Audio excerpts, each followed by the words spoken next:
Oh, they were on TV. Ew, that ghost is horny. This is all her fault. No! This is supposed to be a try not to get scared scary playlist.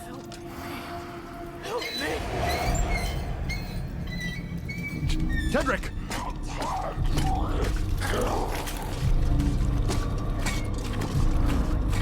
Magneto, thank you so much for the 5 gifted subs. Help me! God damn it, League of Legends.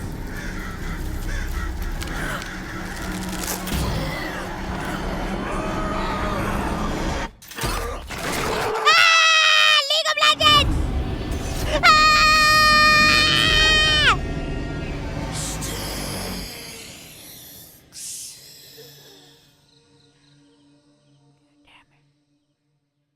The scariest game of all. Bothell House Haunting. The Bothell House is the site of an alleged haunting in Bothell, Washington. Bothell, Washington. Between 2012 and 2016, Keith Linder and his girlfriend at the time experienced a wide range of anomalous activity in the house that became increasingly frequent and extremely hostile. Oh shit. What the fuck? The house has now been— Ain't no way a fucking ghost wrote 666 on the wall.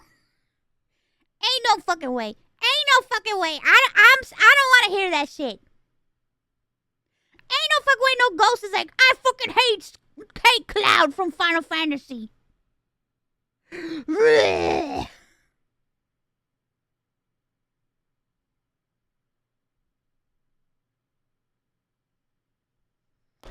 fucking hate Final Fantasy. thoroughly researched by a variety of investigators who have together documented hundreds of sounds, light anomalies, voice recordings, and other far more sinister phenomena.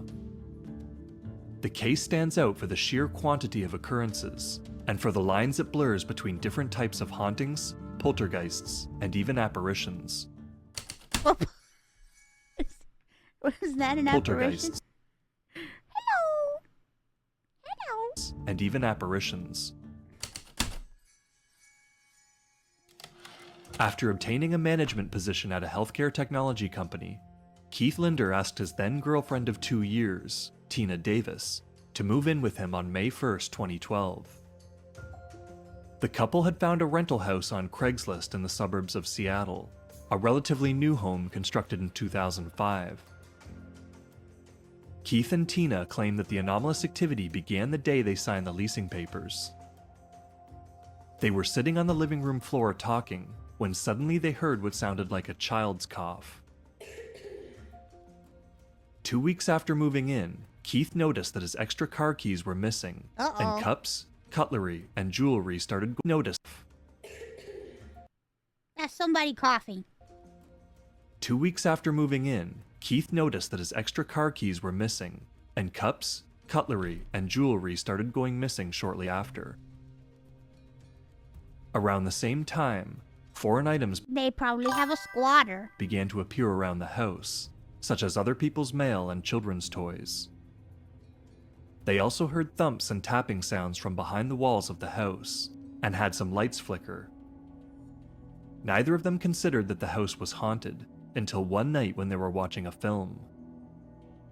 30 minutes into the movie, a plant by the entertainment stand levitated 6 inches off the ground, rotated 360 degrees in the air, then fell over on its side. What?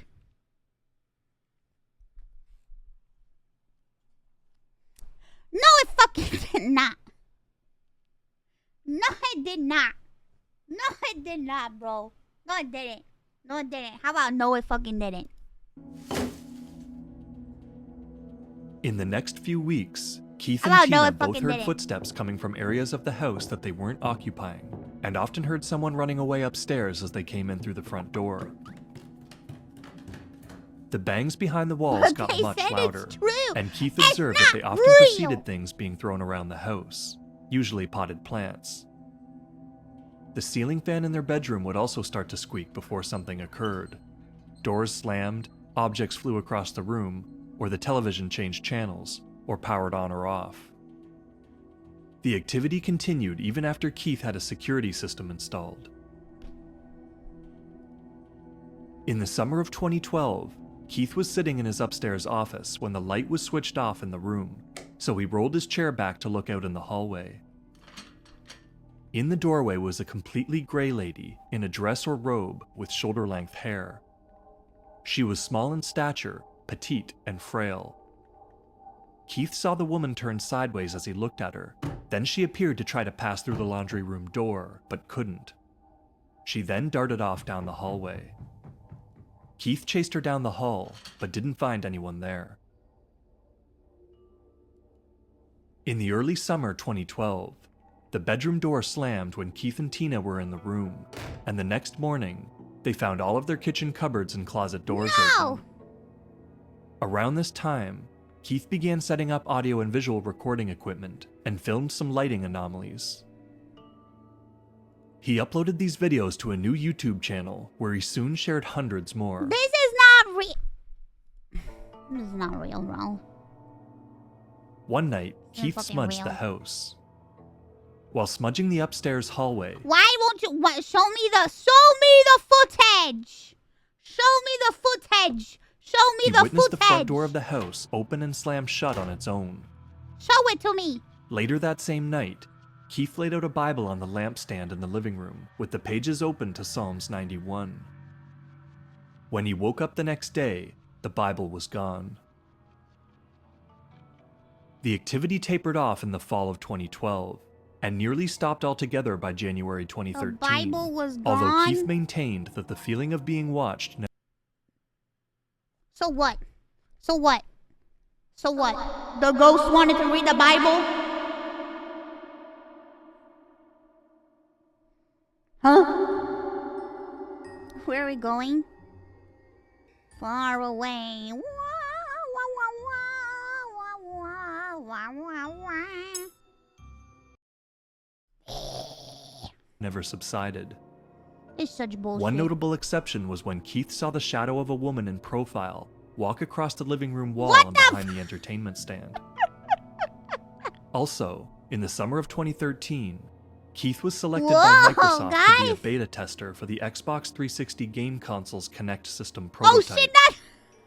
Oh no! Is he gonna do the Connect thing, like from the movie? While monitoring Keith's gaming behavior through a video camera, Microsoft engineers picked up slow-moving black blobs that neither they nor developers at headquarters could explain. Oh yes, the Microsoft engineers, the people at Microsoft saw Come these on, mouse. blobs. No human could leave cabinets open like that. The people of Microsoft saw these blobs and were like, "Whoa! Oh my god! What? What is this? What is this shit?"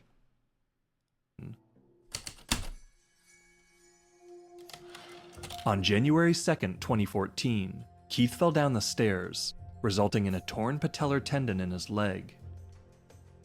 While recovering from his injury, the anomalous activity returned. One day, Keith felt something jump onto the bed with him that felt like a cat.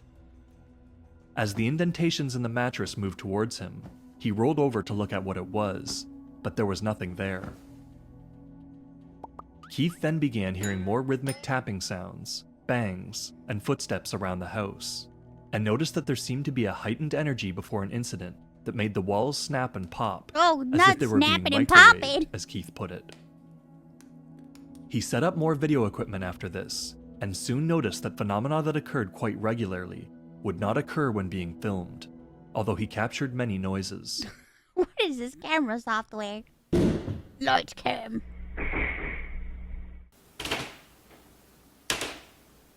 On March 30th, the couple's bedroom door was ripped off its hinges with a violent crashing sound, and a ceiling light That sounded like.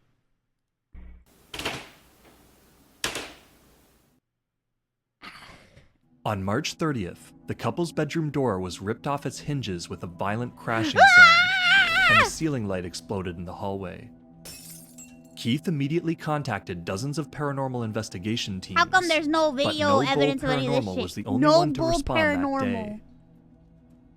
Jennifer, their lead investigator, immediately noticed a low humming sound in the house, like the muted buzz one hears standing by a beehive. Everyone's cell phones and the team's AV equipment died immediately after entering. After recharging, they captured a white mist on an infrared camera that wasn't visible to the naked eye. Jennifer then did a half-hour sage cleanse in which the sage ignited by itself. Not the sage. The humming sound ceased after this, and the team left.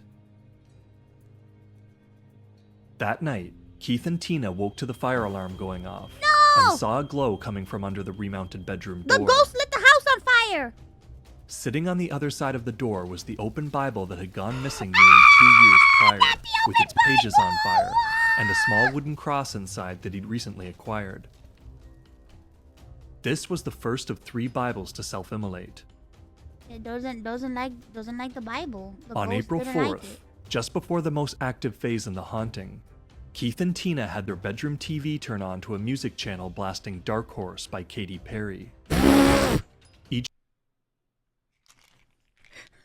This is all Katy Perry's fault. It's all her fault.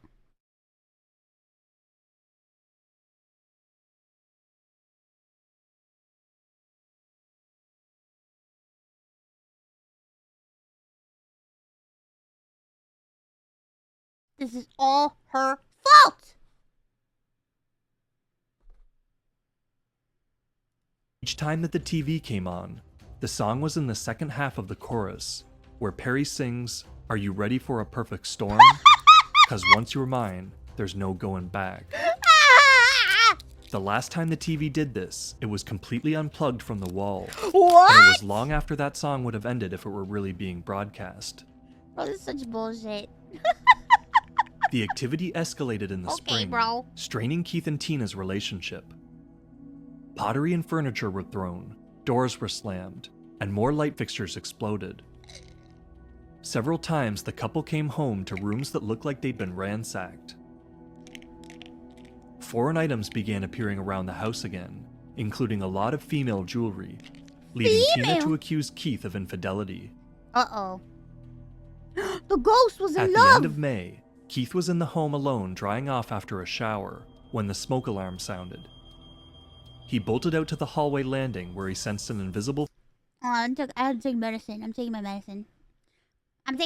I'm not scared. I'm just taking medicine. That's why my heart went up a little. force run past him that gave off an energy that he described as pure evil. Shortly after, the front door opened wide and slammed shut. Smoke was pouring into the hallway, and Keith found a poster in his office on fire. Not the Final Fantasy poster! No! The Bothell Fire Department responded, but could not determine the cause. That summer, Keith began seeing dark silhouette-like figures with limbs and... What the fuck is this? What is this? Like something out of Silent Hill. What the fuck is this, bros? He's just drawing little frogs.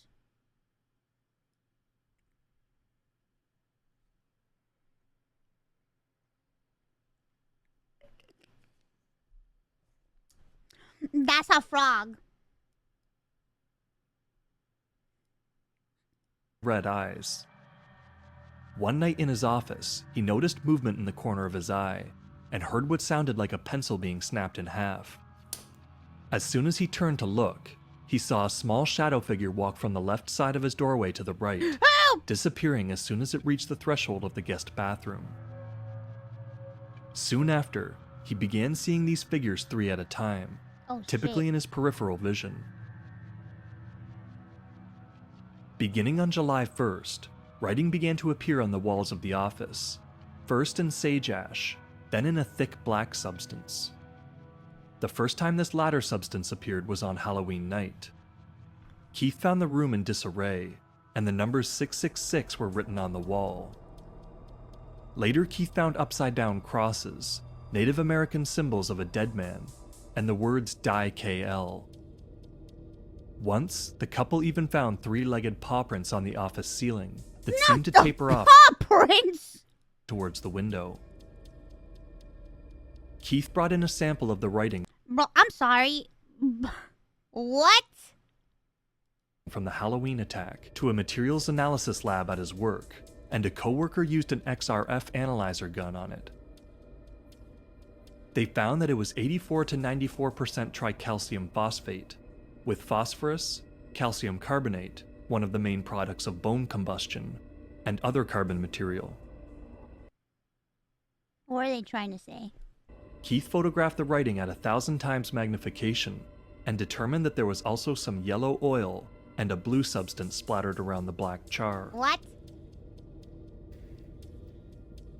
By the fall of 2014, Keith was being poked and prodded in his bed at night and was frequently haunted by the shadow figures.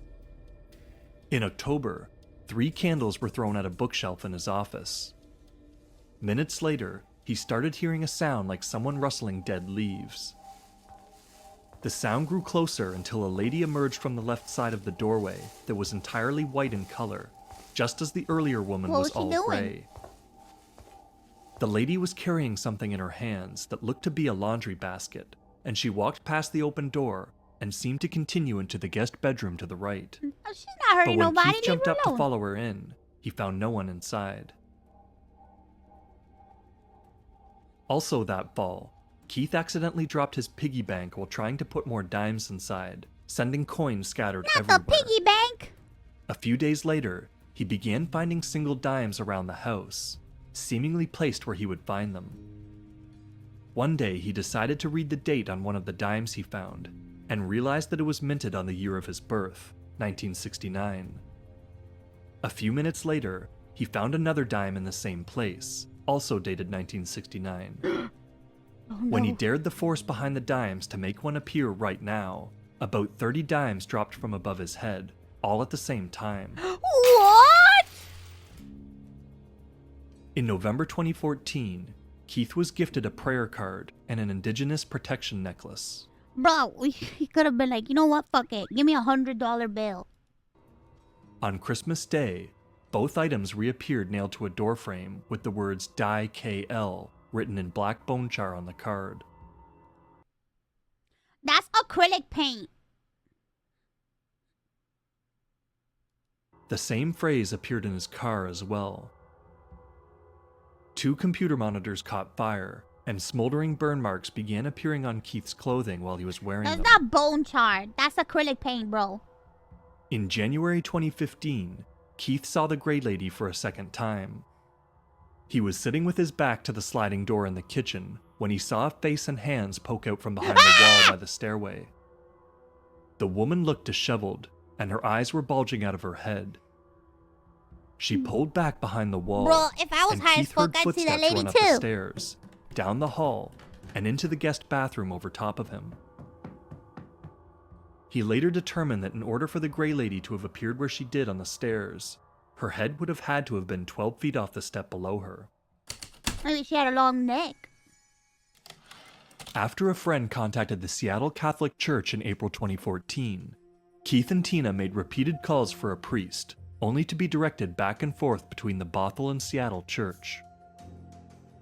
Soon after the poster fire, Keith and Tina managed to speak with Father Northrup of the Bothell Church. 2 weeks later, What? he visited the house to conduct a cleansing, and did several other rituals there in the next few months. Each time, the activity would cease for a few days, then come back worse. Well, In early fall of 2014, Keith was able to connect with a family that rented the Bothell home in 2008 and 9. The mother, Rhonda Lee Jimenez, admitted that her family had all experienced similar activity, and that she began struggling with depression and alcoholism shortly after they moved in. She developed suicidal thoughts in this house, and made 3 attempts on her oh, life. Facebook. Once, she was even raped by a home intruder. What? Keith obtained a police report from 2009 happening? in which an officer describes arriving at the home to hear Rhonda screaming from inside the garage. "Why are you doing this to me? I just want to go home. Stop it." She came bursting out of the garage holding a screwdriver, looking completely disheveled and covered in mud, forcing the officer to strike the weapon from her hand after she refused to drop it. Rhonda committed suicide on August 15, 2016. Elisa Jaffe, a reporter from Seattle's KOMO News, visited the Bothell house on October 30th, 2014, then contacted Dave Schrader, chief researcher at the Travel Channel show Ghost Adventures. Keith and Tina were put in a hotel while the Ghost Adventures team conducted their Ghost investigation. Adventures. Although it's known Oh, that they were on TV! probability of experiencing poltergeist activity is higher when the house's occupants are present. The investigation was a mere 5 hours. I love how they put that in, how they're like, oh, there will be a more of a probable chance of activity happening if the owners are there. Since the owners are there, things might not happen. So don't be surprised if nothing happens, guys, because we're not there. It's like, oh, okay, wow, okay. And the Travel Channel aired the episode the following February. Keith claimed that the way that the episode was edited makes it appear that he and Tina were exaggerating or hoaxing it all, even though hoaxing was never uncovered. He believes that the Ghost Adventures team portrayed himself and Tina in a negative light to save face from their fruitless investigation. What? Still, the show's team revisited the case for an episode in May 2020 and doubled down on their original assessment. Keith and Tina broke up in 2015, just a few months after Demons in Seattle aired. Keith claimed that 2 factors in their breakup were the way that Tina was portrayed on the show, and the conjecture from paranormal teams and church officials that a demonic presence was feeding off of her negative energy. What? Maybe you Keith guys felt just determined broke to up. stay, lest that be the final word on the haunting. In the spring of 2015, a paranormal team led by Nicole Novell reached out to Keith and had CCTV cameras installed in the house, allowing for constant remote surveillance. Nikki and her team captured a variety of activity, including an image in the bedroom that Keith insisted was the Grey Lady, which he had then come to believe was actually the form of Rhonda. Who the fuck is Rhonda? Novell then flew out to Seattle with a colleague in late January 2016 and stayed in the house for 3.5 weeks. The pair experienced a range of phenomena, including what sounded like a heartbeat coming from Keith's bed. Phenomenar! In the fall of 2015, Keith reached out to the scientific establishment of parapsychology, led by British parapsychologist Steve Mara. What's parapsychology? After putting Keith through 4 months of evaluations, Mara and his chief assistant Don Phillips visited Bothell, Washington in January 2016 and stayed for 6 days. What's parapsychology? They too heard footsteps and voices, and had equipment fail, or disappear and relocate, a phenomenon known as asportation. Paranormal psychology? What the fuck? What? Keith what asked kind of Mara's team to return to weird shit is Bothell after that? the activity in the house showed signs of increasing. Nick Kyle, then president of the Scottish Society for Psychical Research, joined the team for an additional 7 days, making 13 days total for Mara and Phillips. Mara and his team recorded a total of 523 unexplained vocalizations, the majority of which were part of conversations between different voices, or with the researchers. Shit. Okay guys, can you please confirm for me in bed the in my Bothell case we've blanket. just done, that there is nothing negative and nothing there to harm or the intent of harming Keith Linder now? Thank you. My ears are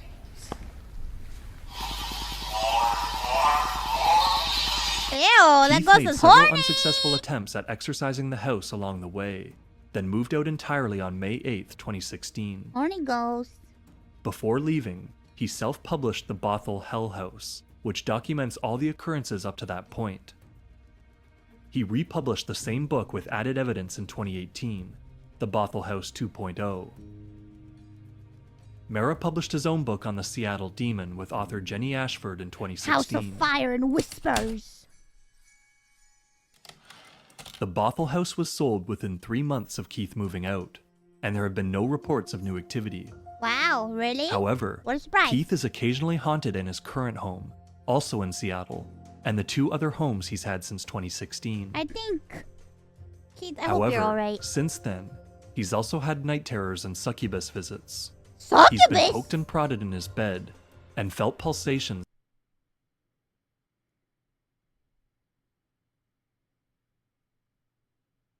Bro, I think... coming from within the mattress and pillow. Keith documented some of these occurrences and shared his interpretation of the I'll be phenomena alright, bro. in 2019's Attachments, Poltergeist of Washington State. You should write a book. Rob Tilley of the Australian Institute of did write books. Parapsychology Research claimed that the Bothell house is right up there with the Like most fiction frightening of books. poltergeist cases. Well, he did A write major books. work, a turning point in poltergeist research. Kirsten A. Thorne, founder of the International Society for Paranormal Research, remarked on the sheer range of activity.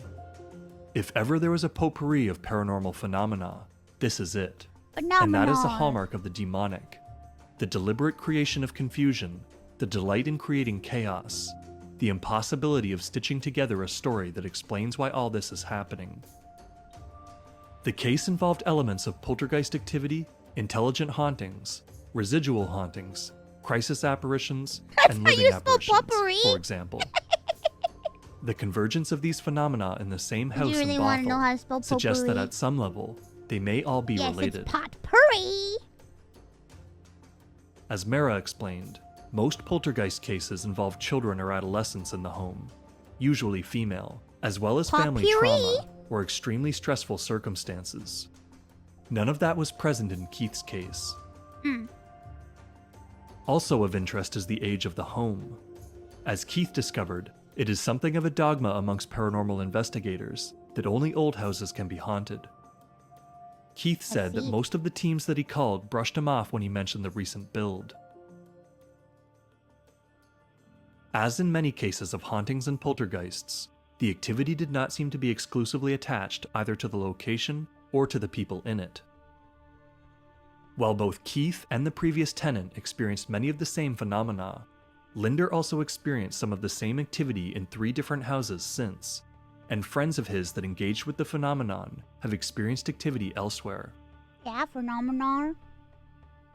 Keith is convinced that the entire Bothell neighborhood is haunted by some negative energy that was established when the local indigenous peoples were killed off by war and disease, or forced onto reservations. Keith believes that malevolent spirits descended on this area, feeding off the negative energy. He has stated that by engaging with and even challenging these spirits, So only and he's especially by trying to haunted capture them on video, forever. he caused them to grow No. stronger and to latch themselves to him. So what? He's like a Keith magnet. also believes that the spirits personalized their attacks Spirits and tended to phenomena turn his magnet. own words, deeds, and beliefs against him. He believes that this is what was meant when he heard a voice say, "I am a mirror." For example, after he laid out crosses and Bibles, the phenomenon burned them and wrote what Keith described as the cliché 666 on the wall and started inverting crosses. Keith also What? believes that the phenomenon turned himself and Tina against each other and against the entire outside No, world man, I think in order you to guys weaken just them broke up. and feed off their negative energy. Sometimes people just break up. For a time at least, the Bothell House in Washington State was home to one of the most active and malevolent hauntings ever to be thoroughly investigated. Whoa, guys, look at that bone The char. case contains a particularly striking range of haunting, poltergeist, and apparitional phenomena, while also standing apart as an anomaly on its own. Tina Davis no longer discusses her involvement in the public eye, but Keith Linder remains an active proponent of the case. He maintains that he is only trying to spread awareness of hauntings and poltergeists, and to share his evidence and experiences with the scientific community. This commitment has put him through a living nightmare, and may be the reason he is still haunted today. I'm sorry you're haunted. One element about this ordeal that can never be overlooked, that I hope is never overlooked, is the demonic element. A life was lost. Rhonda Jimenez, may she rest in peace. Her marriage was disrupted and ended in the Bothell Who's home. Rhonda? My relationship with Tina, a woman that I was madly in love with, ended in the Bothell home. The experience from the paranormal community to Tina and myself left a negative impact so much to where today, even today, Tina refuses to talk about the case publicly. That's how much it impacted her. The negative treatment received. But make no mistake, this ordeal was a pure and living hell. And there are elements right now, today, that I experienced, that I'm still experiencing, that are pure and a living hell. Thank you.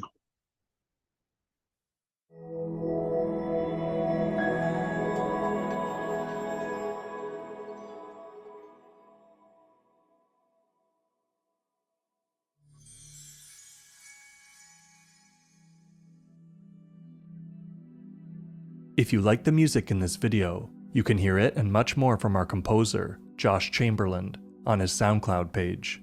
Check it out. Think Anomalous is created by Jason Charbonneau. Music by Josh Chamberlain.